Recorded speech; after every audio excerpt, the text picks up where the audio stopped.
Yeah, some concepts involved with this. Pleasing people, something also called transmuting internalization. You're going to have to explain that I'll explain that in just a sec.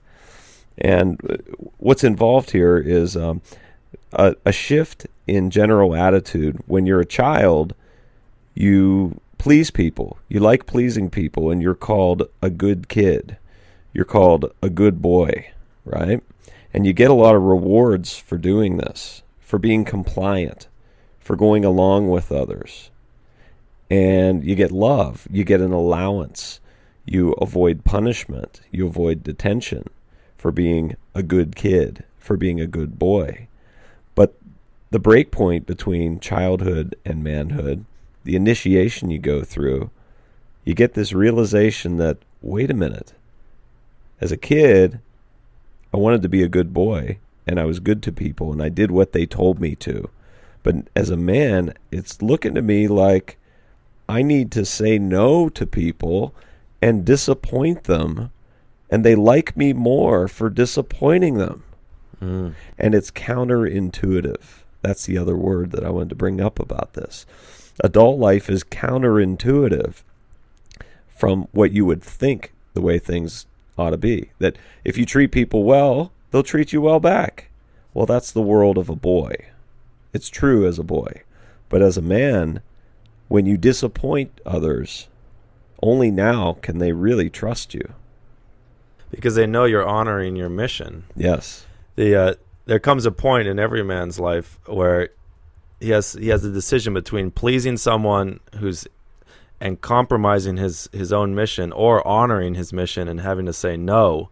And a mature man says, I'm responsible for myself. I'm responsible for my own plans, and this doesn't fit into my game plan, so I politely decline whatever it is. And I do disappoint this other person, but that's where the respect is built, because people see, wow, this guy's serious. I can trust that he's on his own course. Yes.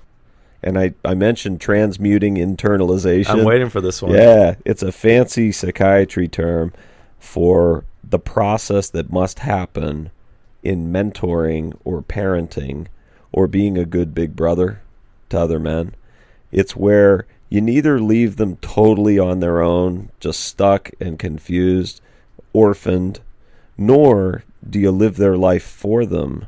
Transmuting internalization is where you, as a little brother or as a son or as a student or mentee, you get some good instruction, and you know that you can rely on your mentor or on your big brother, but they're going to let you down here and there. And those little places where your big brother, your mentor, your dad let you down, those are your initiations. Those are your chances to figure it out by yourself. Mm-hmm. But still know that you got somebody to go to that you can rely on. Without that, you won't grow.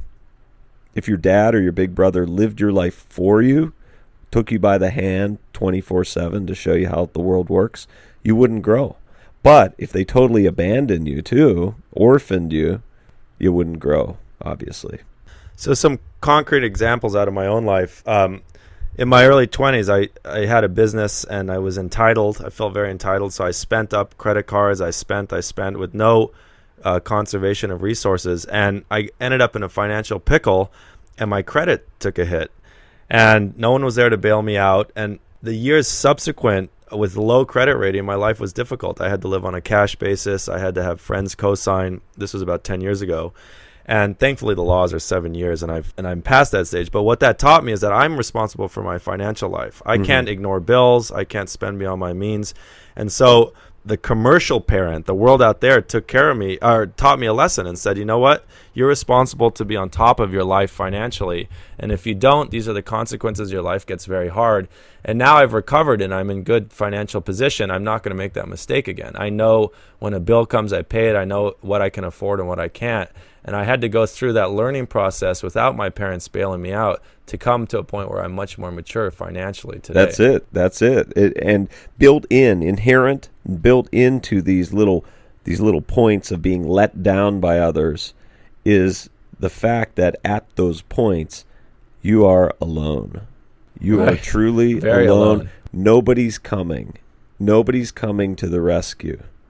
And that's what makes you grow. That's what makes you become a man, are those times of total aloneness where you've got to become a man and figure it out. No one else is coming. The beauty of it, though, is that once you get through those alone periods and figure out how to work and be self-reliant, some of the fear of living in the world goes away. Because for me, I think, all right, I can handle my financial picture and I can operate in this world respectfully or respectably, and I can coexist with other men on financial footing and have contract and know that I'll be there to pay, etc. So it's a maturation process that I'm much stronger now, having gone through those alone periods. Then you're never alone again. Because I have myself to rely on. Yeah, not only that, but all the guys around you will want to team Want to up be with involved, you, right? because you're a real man. They want to be on a team with another real man. So you're never alone again.